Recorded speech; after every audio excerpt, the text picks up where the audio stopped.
I will introduce Professor George properly here in a moment, but he really doesn't need much of an introduction. I've followed Robbie's work since I've been in Washington 25 years, and the real way that I've followed Robbie's work is through Robbie's proteges, which are all over this town. And that is the mark of a great leader and an influential man, that he's poured so much into so many people who have gone on to do such amazing things. So his reach is far, far more vast than you may realize. It's the downstream effect of that mentorship that has just been absolutely tremendous. But we're going to spend about an hour this morning having a discussion. I'd like to take the first 30 to 35 minutes or so asking some questions, and then I'd like to save time for all of you to ask some questions. So along the lines of the official introduction, Professor George, Princeton University, he is easily one of the most influential academics in the country today. And from my perspective, he is the leading conservative intellectual in America today. He's the McCormick Professor of Jurisprudence at Princeton, a leading scholar of political philosophy, constitutional law, ethics. He's been on the front lines for decades, defending the principles that we all care about in this room, championing religious liberty, constitutionalism, natural law, the role of moral truth in public life. His scholarship has shaped generations of students and thinkers, and works such as Making Men Moral continue to be read and debated for their insights, law, morality, and the common good. Please join me in welcoming Professor George. Thank you. Thank you very much. So, I'm gonna call you Robbie because I think I've known you long Everyone enough else does now. But let's just kick it off, Robbie, just with Fidelity Month. Talk about why you started Fidelity Month. What was the impetus behind that? Well, I'd be happy to do that, Tim. I first want to say what a pleasure it is to be here at AAF, and I want to congratulate you and the leadership, Vice President Pence, the team for all the wonderful work that you're doing, keeping the torch aloft. I feel a little bit like I'm in church. We got a full house except the front pews. Yeah, it always happens that way. The latecomers will have to sit up here and do the walk of shame. But it's given it the air of solemnity that yeah. I think we need. And how wonderful it is to be with so many old friends and to make some new friends today. So thank you for the opportunity to do that. Well, back in the spring of 2023, I got up one morning. I'd become an early riser in my old age. I was up at about 6 or so, and I make my cup of English breakfast tea, and I get my 3 biscotti, that's my breakfast. And I open my websites, and I go to my news sites and social media and so forth. And what do I read? Well, I read about a poll that has just been released showing that the belief of Americans in the importance of certain values that had traditionally been our sources of strength and unity in this country had very significantly diminished. So people's belief in the importance of religion had gone way down over the past decade and a half. People's belief in the importance of family, of having children, marriage, gone down. People's belief in the importance of patriotism and service to one's communities, way down. The only value whose belief in the importance of the American public's belief had gone up with respect to was money. Now, money's very important. I don't want to deprecate it. I want everyone to be prosperous. I want us to be a prosperous country. I want everyone to be able to take care of their material needs and their family's needs and have a little extra for luxuries. But of course, material values, though important, are not what's ultimately important. They're not important in the way that moral and spiritual values are important. Things like love of God, faithfulness in marriage, love of country, service to one's communities. So I was alarmed, and I was particularly alarmed because those values that we're talking about, fidelity to God, fidelity to spouses and families, fidelity to country, service to communities, those have historically been the values that have provided this very pluralistic nation, from the beginning, very pluralistic nation, with its sources of unity and strength. We really are, an exceptional nation. There's truth in the idea of American exceptionalism. It's not that we're better than other people.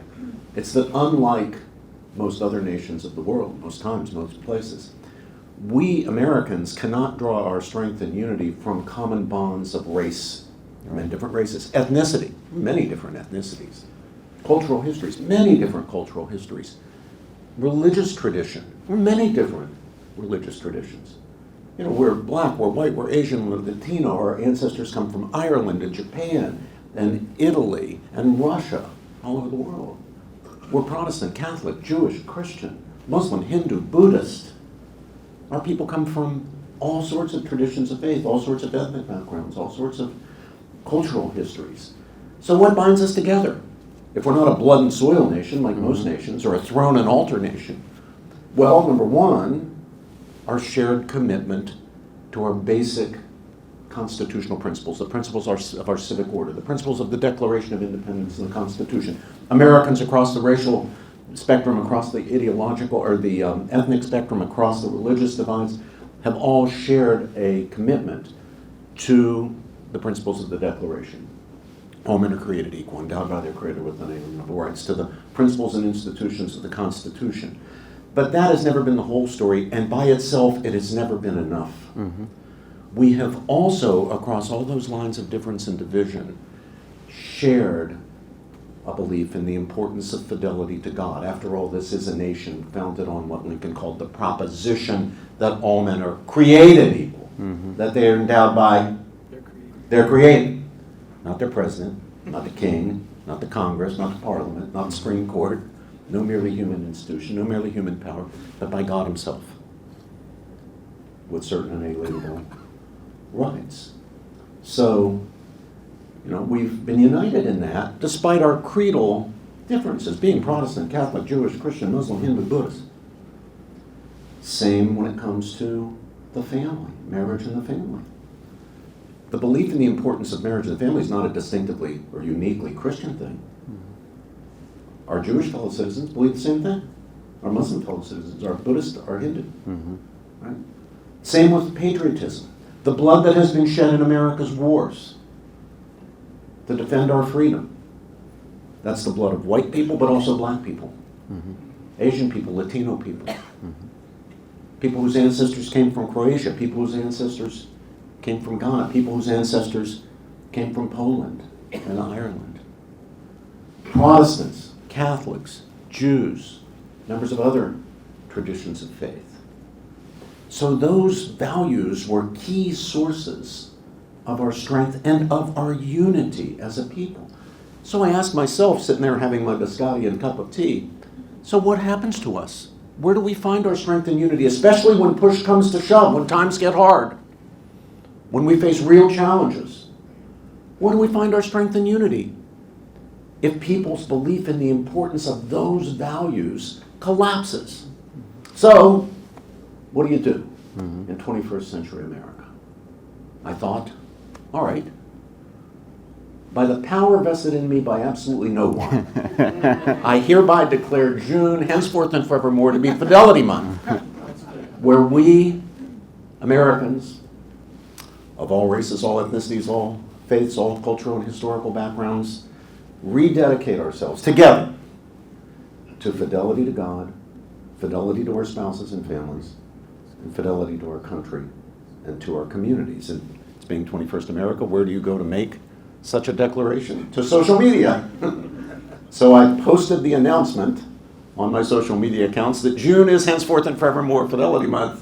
And guess what happened? The idea caught on. Love it. People got in touch with me and said, yeah, I'm worried about this too. I'm worried about this too. I'm worried about this too. So Fidelity Month is a grassroots movement in the absolutely strictest sense, a grassroots movement. We have no leadership structure. We have no bureaucracy. We have no budget. Yeah. We have not raised a single dime.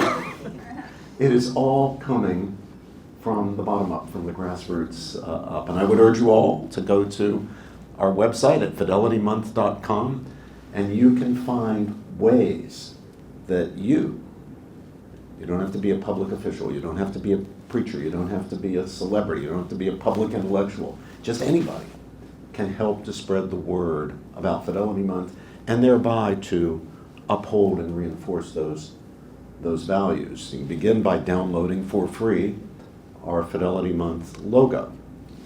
The symbol is the myrtle wreath, which going all the way back into the ancient world is the symbol of fidelity. Use that logo for your social media accounts, for your profile picture or your banner photograph. Post on your social media accounts about the importance of fidelity. Retweet articles or repost articles that are promoting these values. Talk to your pastor about maybe preaching at least one sermon during the month of June on the importance of fidelity. In this particular June, we're celebrating our 250th anniversary as a country. This would be a very appropriate time, right in the lead up to July 4th, for our pastors to preach on the importance of patriotism. Now, for religious folk, certainly for Christians, but our other religious friends as well, country isn't first, God is first. God is always first. But at least from the Christian point of view, and I'm sure that's something similar for the other traditions of faith, that does not mean that patriotism is a vice, or that our country, or devotion to our country is idol worship. At least in the Christian tradition, which is the one I know best because I'm myself a Christian, but I'll bet it's true in other traditions, our fidelity to God entails that we also try to be the very best of good citizens of our homelands, of our countries. The Christian tradition has never derided patriotism. It's rather held it up, so long as devotion to country does not become an idol displacing God. Anything can become an idol displacing God. Any good thing can be abused in that way. So you can invite your pastors, encourage your pastors to preach on the issue. Be in touch with your mayor, your city council, your state delegates, your congresspeople. Fidelity Month is now officially recognized in 2 states. The governors of Arkansas and Utah this year have proclaimed June to be Fidelity Month. The House of Representatives in the state of Michigan has adopted a resolution proclaiming Fidelity Month, and the Senate of Kentucky has done the same thing in that state. That's a great start. It's the first time in our 4 years that we've had public officials at that level. We've had more local officials recognize Fidelity Month, but now we're having governors and legislatures. And next year I'd like to see 10 or 12 or 15 more, and then we'll see how we go from there. So there are lots of things that all of us can do, costing no money, things that we can do to help rebuild those, or at least call people's attention to the importance of rebuilding those traditional values, which were once, and I insist can yet be again, sources of our national unity and strength. Wonderful. Thank you for that. Let's stay on this theme for just a second. Whoa! As you were describing Fidelity Month there, I couldn't help but think back to a few months ago. Some of you may have also attended the annual American Enterprise Institute dinner. The keynote speaker there was Gordon Wood, the late Gordon Wood, who we tragically lost last week. But his conversation focused on America's 250th, and focused specifically on the idea that that the idea behind America was what made this nation so powerful. It's the creedal element of being an American. It was widely interpreted as sort of a rebuke of some of the things that are happening on the American right. This push towards heritage Americans, or even, Vice President Vance has been very, forward in talking about America being a place, not an idea. Is that trend on the right something that concerns you? What does it portend for the future? How should we speak into that moment? For most of my adult life, certainly for my career in academia, the attack on the idea that America is an exceptional nation precisely because a creedal nation that is dedicated to the proposition that all men are created equal has come from the left. So, frankly, I've been caught by surprise, more or less suddenly, to see a similar kind of deprecating of the exceptional nation idea, of American exceptionalism, of the creedal nation idea coming from the right. And I'm certainly very alarmed about concepts like heritage Americans. Right. In America, there are no Americans who are more American than any other America. It's the beauty of this nation. It's the beautiful, beautiful thing in a nation dedicated to the proposition that all men are created equal, endowed by their Creator with certain inalienable rights. It doesn't matter for your status as an American, not just as an American citizen, as an American. Doesn't matter whether your ancestors came over on the Mayflower or came over 10 years ago. Just as it doesn't matter, shouldn't matter, too often has mattered, but shouldn't matter, whether you're black or white, Asian or Latino, Protestant, Catholic, Jewish, Buddhist, Muslim, Hindu. Doesn't matter. As long as you subscribe to the creed, to those principles of the Declaration and the Constitution, and you're willing to stand up and do your part serving the nation, especially in times of need, and you commit your loyalty to the United States of America, that fidelity, then you can be in the fullest and richest sense an American. Now, I don't know that that's true for most other places in the world. I suspect that if you're not Chinese, you might be able to get a Chinese passport or Chinese citizenship. I don't know if you can really be Chinese. I don't know if you can actually be French. You can get a French passport, you might even get French citizenship, but will you be considered within the French community as really French? Not in some hyphenated, just French. But to me, the beauty of America is you can become fully and in the richest possible sense an American, because we have no classes, we have no castes. There's not these Americans and those Americans, higher ranking Americans and lower ranking Americans. There are no, to my mind, heritage Americans, as opposed to Americans who have a lesser status than heritage Americans. So yeah, I'm concerned about seeing is the American conservatism that I stand for and that I want is the American conservatism dedicated to conserving, most fundamentally, the principles of the Declaration of Independence and the Constitution, and then those great moral principles, what we sometimes call traditional morality, without which, as our founding fathers themselves made as clear as you can possibly make it, you cannot sustain the principles of the civic order.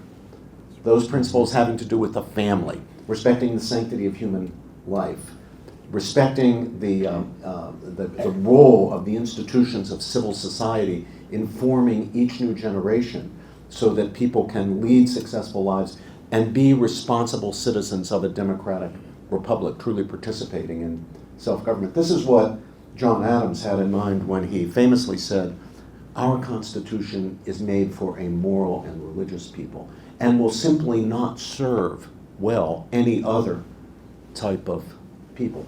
That's what we should be conserving. The principles of our civic order, and then those traditional moral principles that make this civic order possible and sustainable. Wonderful. So let's just talk for a minute about America's 250. Okay, so I have one more thing to say before we do that. Yeah. Okay, so the critics of what I just said from the right will say, look, a creed, all men are created equal, or any other creed, is just too thin and too narrow and too weak to bind a people together Right. and make a lasting society, or at least a lasting political order. You need a culture. Let's be realistic. You need a culture. And when America works best, it's because we have a distinctive American culture. I respond to that is not 100% wrong. But of course, nobody on my side of this debate, or Professor Gordon Wood's side of this debate, ever said that a creed by itself can sustain a nation. Right. Yes, of course you need a culture. People like me, people like Wood, understand that perfectly well. But what kind of culture? And how is that culture ideologically supported? What makes the American culture great is that it's a culture shaped by the creed. And unless the creed continues in the hearts and minds of our people to shape the culture we continue to build, we will not be the America to which we pledge allegiance, one nation under God, indivisible, with liberty and justice for all. Before we go to America 250, say a little bit more about this. Where's that trend on the right coming from? What's causing it? I think it's a loss of faith. Mm-hmm. Again, we're back to Fidelity. I hate to be just beating that horse or forcing the term in because we happen to be in Fidelity Month, but I think it's a loss of faith. It's a loss of faith in the power of those principles. Yep. It's a tendency to say, principles, they're just ideas. What are ideas? They're nothing. You can't touch them, taste them, feel them. Mm-hmm. Just ideas. They don't really matter. What matters is the real material stuff of life. But it was because of that faith, what Lincoln quite rightly called our ancient faith, that those men who founded our country, it was because of their faith in those ideas that they were willing to take the risks and bear the burdens and make the sacrifices to separate from Britain and establish a democratic republic on these shores. Every single one of those guys knew when he signed that declaration 250 years ago, coming up, that he was putting his head in a noose. The odds of prevailing against the greatest military power on the face of the earth were very small. And when they failed, they knew they would be arrested, prosecuted, tried for treason, and executed. Yep. And yet, their belief, their faith, their fidelity to those ideas, to those principles that there are no castes.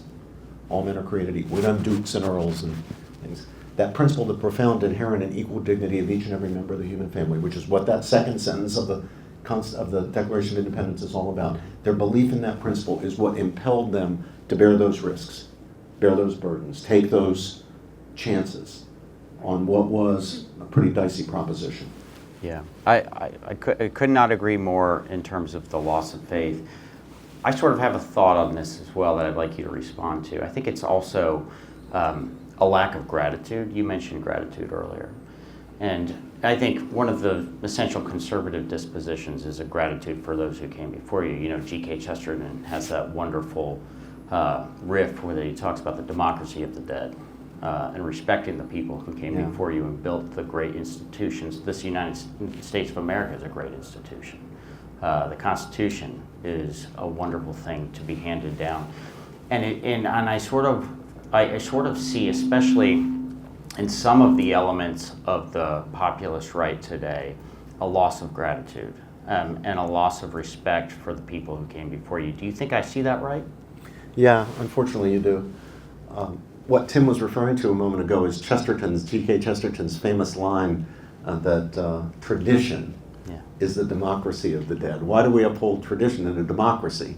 Why don't we just all vote at each next moment on what we want to do today? Why do we give the people of the past any say in the matter? Right. And he says because democracy should be broader. It should include the dead. So tradition is the democracy of the dead.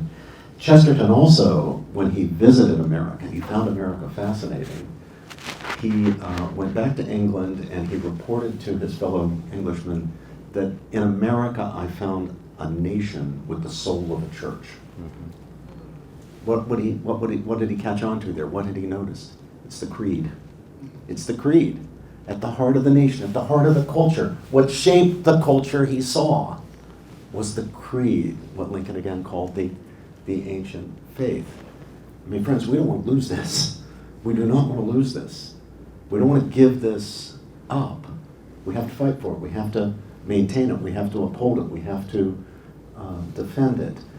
Behind the loss of faith, I think you're right, Tim, is a failure of gratitude, a failure to appreciate the sources of the gifts that we're given. Right. What made this experiment in Republican government, self-government, government by the people, not just of and for the people, possible. Right.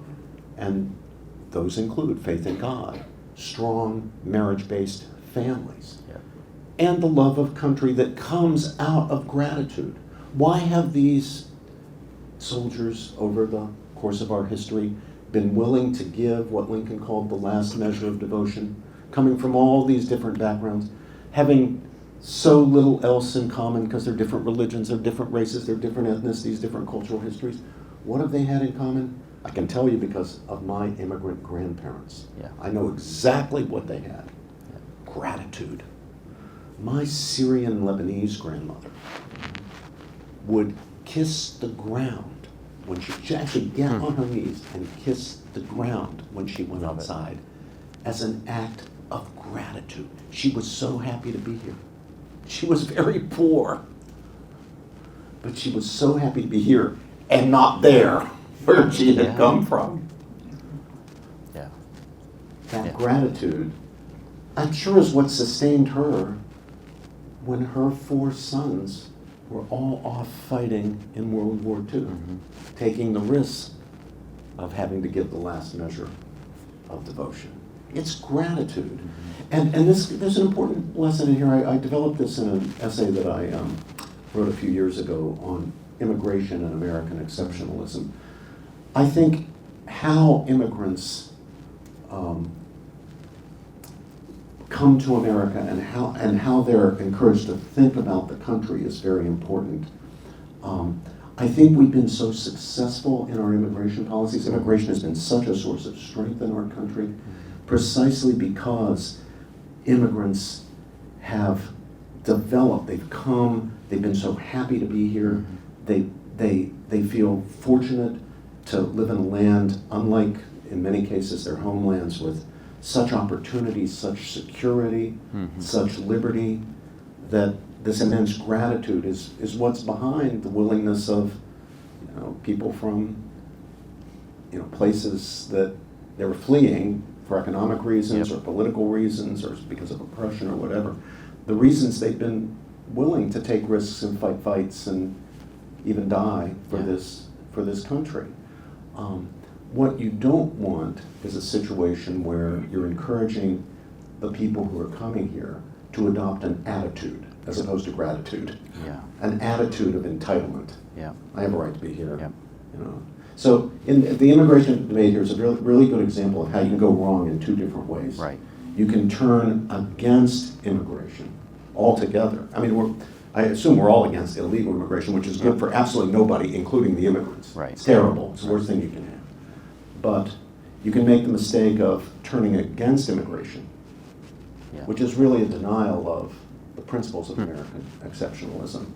Or you can end up making the mistake of encouraging people who come to the country to develop a bad attitude, not an attitude of gratitude toward the country. Some of what used to be taught in the last couple of decades under the label multiculturalism committed that second error. Yeah. Wonderful. Okay, I know we've got a bunch of questions. I'm going to take one more question from me, and then I'm going to all of you in the crowd. So warm up your questions. We'll start there first. Last question for you. I just want to pivot. I wanted to ask you a question about higher education. Obviously, college participation rates are higher than they've ever been. But it seems pretty evident that the value proposition of college is not as strong as it used to be. And so you have a lot of moves, especially in red states, moves that I think some of us would applaud to say, hey, maybe not everybody needs a 4-year degree. Maybe we need to do some trade, or vocational training or whatever it is. Maybe we need to apply some metrics to colleges in terms of job placement and whatnot. I myself do applaud that, but I also think there's something to be said for what is a classical education. What is the value of of a degree in higher education? How do you look at that, and is there a difference between a value for a higher education degree and vocational training? Well, I would certainly agree that college education, 4-year college education, has become way too expensive. The cost has far outstripped the cost of living index. It's run way ahead of inflation, and for lots of bad reasons. Some of those were bad government policies. Loan programs that ended up incentivizing colleges to raise their costs and expand their bureaucracies. I mean, I can't find a parking place in Princeton now. We have traffic jams in Princeton now. When I arrived in Princeton back in the Middle Ages, fall of 1985, we didn't have traffic jams in our little town of 28,000 people. I could usually find a place to park. Well, the student body has increased very marginally. The faculty has increased barely at all. The bureaucracy has become bloated and huge and tripled or quadrupled inside. They are taking my parking Yeah. places. Those are the people causing the traffic jams. And you got students burdened with debt Right. to pay salaries of bureaucrats who, as far as I can tell, do mostly government compliance Right. type work. So that's a very bad thing. The other thing is, many of those departments that are at the heart of what you rightly call, Tim, a classical education, shot themselves in the feet, those Right. academic departments, shot themselves in the feet or even shot themselves in the head by basically destroying their disciplines. Right. English literature went crazy. Yep. Anthropology completely off the rails. Sociology in many cases the same way. In many departments, history has gone crazy. Everything is about race, class, and gender. People aren't studying diplomatic history, military history. And of course, when you do things like that, what happens? Well, initially, your student market increases because it's the hot fad, the latest thing. Deconstructionism, postmodernism, everybody wants to take the course. And suddenly, you got 200 kids in a course on deconstructing Shakespeare where you never read any Shakespeare. And everybody says, oh, isn't this great? And then a few years pass, and now you have 6 students enrolled because nobody's interested in that stuff. Nobody's interested in pure theory or deconstruction or postmodernism. They want to read as you like it, but they're not being offered that or The Tempest or whatever it is. So that's in part what has precipitated the collapse of the humanities. So I'd like to find ways to control costs, and I'd like the departments to go back to teaching their classical content. There's no problem about integrating new ideas, new findings, new insights. I don't want to just have everybody read the works of the past. I think there's a place for great books institutions like St. John's of Annapolis or St. Thomas Aquinas College, but all universities don't have to be like that. But I do think they need to reform, especially the humanities and soft social sciences side of the curriculum. As you probably know, Tim, I'm involved in a lot of projects having to do with that. But I would like as many students as possible, and I would like every student who has what it takes to do it, and that's most young people, to get a classical education. And I'd love as many students as possible to go to college, to get 4-year college degrees, and to study the great ideas and the great works of Western civilization.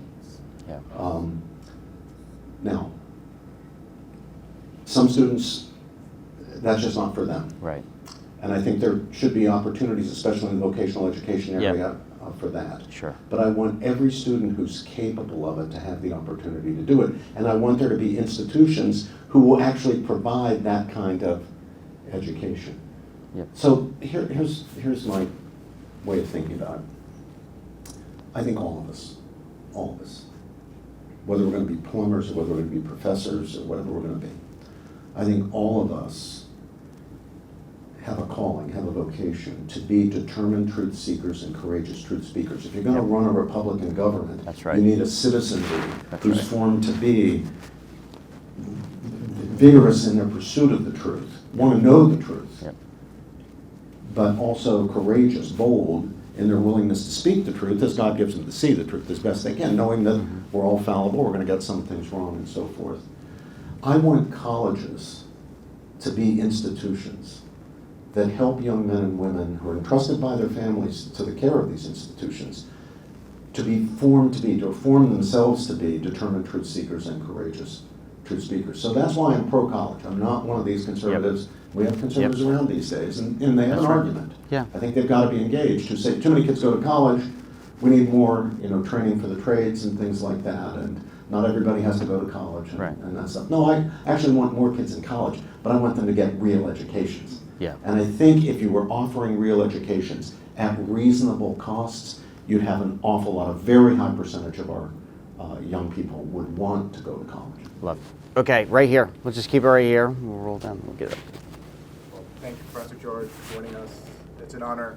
And so I was thinking back to your comments about kind of spreading Fidelity Month with our mayors and our local towns. And then it seems that Fidelity Month is sort of in opposition to the other use of the month of June as Pride Month. And so, as faithful classical liberals, as members of this liberal democracy, should we be comfortable kind of resisting particular uses of freedom, L, G, and B, with the levers of government? Is there something uncomfortable about kind of legislating morality, keeping these values and thrusting them into the public square? Well, I've written a book about this. It's called Making Men Moral, Civil Liberties, and Public Morality. It was the first book that I wrote. It was published in 1993. If you're interested in these issues at all, I'd urge you to have a look. In the book, I engage with, I think, the best thinkers who basically believe that there's a sphere of public morality and then there's a separate sphere of private morality, and that issues having to do with sexuality and marriage and so forth are purely in the sphere of private morality, and the government should stay out of them. I'm critical of that view as articulated and defended, for example, by John Rawls, Ronald Dworkin, Joseph Raz, and others. And I give my reasons in the book for thinking that you can't draw that sharp distinction between the public sphere and purely private morality, and that there is a moral ecology that affects all of us, especially those of us who are parents and bringing up children. So there is a place in politics for the defense of family values. There's a place in politics where you have to decide what you think is right or wrong and get public authority in various ways, not always coercive, but sometimes coercive, behind a sound moral view and away from an unsound moral view. So I think it's critically important to the success of any society to get the very concept of marriage right, which I believe is the conjugal union of husband and wife, and to, at a minimum, discourage what undermines the institution of marriage, because marriage is the fundamental unit of society. Everything else is based on that. We're not going to be able to sustain, for the reasons Adams mentions in that quote, a republican civic order, a democratic republic, if you don't have the institutions of civil society, beginning with the marriage-based family, doing their part in forming the kinds of citizens who can maintain a civic republic, a democratic republic. So if by classical liberal you mean someone who thinks that there's a purely private sphere and the family and related matters are in that purely private sphere and government shouldn't intrude into that, then I can't join you in that kind of classical liberalism. If by classical liberal you mean the liberalism of Madison or Tocqueville or Lincoln, well, yes, all of us American conservatives are in that sense classical liberals. That's great. Okay, we have. We're not like old school European throne and altar ancien regime conservatives. Right. American conservatives are, in a certain sense, liberals. Right. G'day. So, thank you very much for an excellent speech, Professor. Earlier you were answering a question about universities and the value of education. In universities right now, we have an uptick in extremism politically across the spectrum, including anti-Semitism. And so I was wondering what your thoughts are on this increase in anti-Semitism in higher education. Thank you for that. I'm the son of a World War II veteran, really World War II hero of the Normandy campaign. I just never imagined that in my lifetime we would see a resurgence of anti-Semitism. I thought it was gone. I thought we'd driven a stake into the heart of that vampire, and it's going to remain in its grave henceforth and forevermore, at least in the United States of America.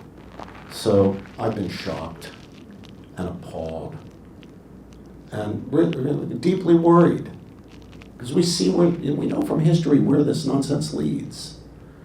And I think conservatives in particular have to stay, and religious people of all faiths, have to stay 1,000,000 miles away from that evil. And we have to confront it as soon as we see it. Obviously there's a danger of overreacting sometimes, so we have to be prudent, but we cannot be silent. We have to stand up against it. We have to do what, in the conservative movement, what Bill Buckley did in his day. there are some, we want to be a big tent. I'm all for the conservative movement being a big tent. But even tents have kind of limits, right? There's a place where the tent ends and you're outside the tent. Well, anti-Semitism, racism, outside the tent. Why? Because we American conservatives are committed to the principles of the Declaration. We are committed to the principle of the profound, inherent, and equal dignity of each and every member of the human family. We really do believe that all men are created equal, that they're endowed by their Creator with unalienable rights. Doesn't matter whether you're black, doesn't matter whether you're Jewish, doesn't matter whether you're Catholic, doesn't matter if you're in any minority, Muslim, whatever you are. You're still a bearer of profound, inherent, and equal dignity.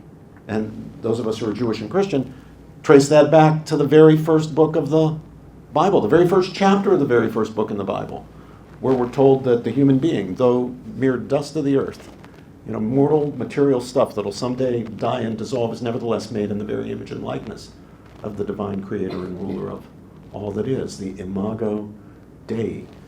What conservatives, American conservatives, should be conserving above all else is that principle. I call it the principle of all sound morality, that principle of the profound, inherent, and equal dignity of each and every member of the human family, which is why Bill Buckley, going all the way back in the early 1950s, said that there are limits, that if you do not believe in basic human equality, not equality of outcomes, not equality of wealth, not equality of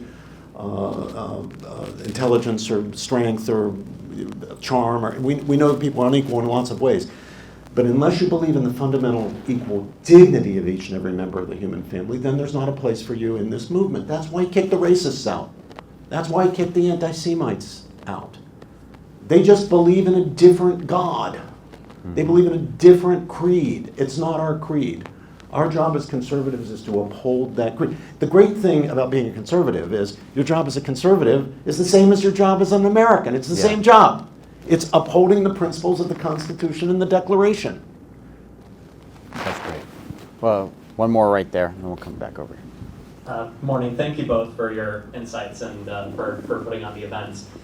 I wanted to ask about sort of not only Fidelity but also joy, because it seems to me that a lot of the more reactionary parts of the right, the more populist parts of the right, they're I think rightly aghast at the excesses of the left, but in their responses to them, I think they've lost the joyfulness that conservatives should have. If you look at the right's history, Ronald Reagan, the happy warrior, Bill Buckley was having a great time doing what he was doing. So how do we as conservatives reclaim the joy that we're supposed to have in standing for the American experiment? I think the joy is to be found in knowing, no matter how tough it is, no matter how hard the blows are against us, no matter how frustrating or disappointing or worse the experiences are when we have losses. And sometimes you're going to lose. You're going to lose some important issues, never permanently, because in a democratic republic there are no permanent losses, just as there are no permanent victories. You're always having to refight the battles. But I think the joy comes in knowing that despite all that, we're standing up for the highest and best and noblest principles. That, beginning with that principle, that principle, the profound, inherent, and equal dignity of each and every member of the human family. I sometimes reflect, especially when I see terrible losses. For example, we overturned Roe versus Wade. It took us 50 years. I was recruited into the pro-life movement by my mother when I was about 13 or 14 years old. And we struggled for 50 years to overturn Roe, and we did it. And then what happened? The number of abortions actually ended up going up, not because Roe was overturned, but so I think, isn't it terrible to be living at a time when you have unborn children being slaughtered? Massive numbers, almost unthinkable numbers being slaughtered. And then I think, yeah, okay, but in another sense, how fortunate we are to be living at a time when we are called on to defend, sacrifice, take risks, to defend the principle of the sanctity of human life. If we lived in a better society where that principle was secure, that would, all things be considered, be, of course, much better, obviously. But living in the society we do live in, we are called on, in a way that we wouldn't be called on if we were in an ideal society, to stand up, take risks, struggle, take the blows for as profound and important a principle as there could possibly be, the principle of the sanctity of human life. So I think we should be joyful warriors. I think Reagan should be our model, because we know what we're standing up for is so profoundly important and good, and we should consider it a privilege to be able to stand up and fight for those values. Right here. Being here. Sorry. There you go. My name is Serenity. I'm with Concerned Women for America, and I'm also a rising senior at College of the Ozarks. And I'm not sure if you've heard of it, but their model is very unique. So on the topic of college education, I wanted to bring that up and hear your thoughts about it. So what we do at College of the Ozarks is every student will work 15 hours a week during the semester in different jobs on campus, whether you work in the dairy farm, you work in the radio station, different things like that, but then you don't pay tuition. So every student graduates debt-free, and it's a private Christian university in Missouri. So I just wanted to hear your thoughts on developing programs like that. Well, very good. I'm what my friend and comrade in arms, Keith Whittington, who's now at Yale Law School, he was at Princeton for 25 years, what he calls a pluralist, an academic pluralist. I don't think there's one single uniquely correct model for colleges and universities. I'm all in favor of public and private universities. I'm all in favor of religiously affiliated universities like colleges like yours, and non-sectarian colleges like the one at which I teach, which began many years ago as a Presbyterian university, but has long since abandoned that and is now a non-religiously affiliated university. I want great books colleges to be out there as options for people, but I want alternatives like the mainstream universities today. I want them to be reformed, but I don't think reform means turning Harvard into the big version of St. John's of Annapolis. So I like seeing all this experimentation, and I think that experimentation should be directed not at finding the uniquely correct way that we can then all do it, because I don't think there is such a thing. I think that idea is like the unicorn. It doesn't exist. But I think programs like the one at your college will provide exactly what is needed for a certain percentage. It'll be a relatively small percentage, but that doesn't matter. A certain percentage of our young people. And then other models will provide what is needed for other young people. So if you'll let me at AAF use this, Maoist phrase, let 1,000 flowers bloom. So It's God bless permitted. you and your program out there. Now that I know about it, I'm gonna look into it and keep my eye on it and see what's going on out there. But I like seeing this kind of innovation. Well, we have sadly run out of time here, so I'm going to call it right now for 10:30. But I do think Professor George may be sticking around for a couple minutes. You might be able to. grab him. happy to. But please join me in thanking Robbie and George for everything he did.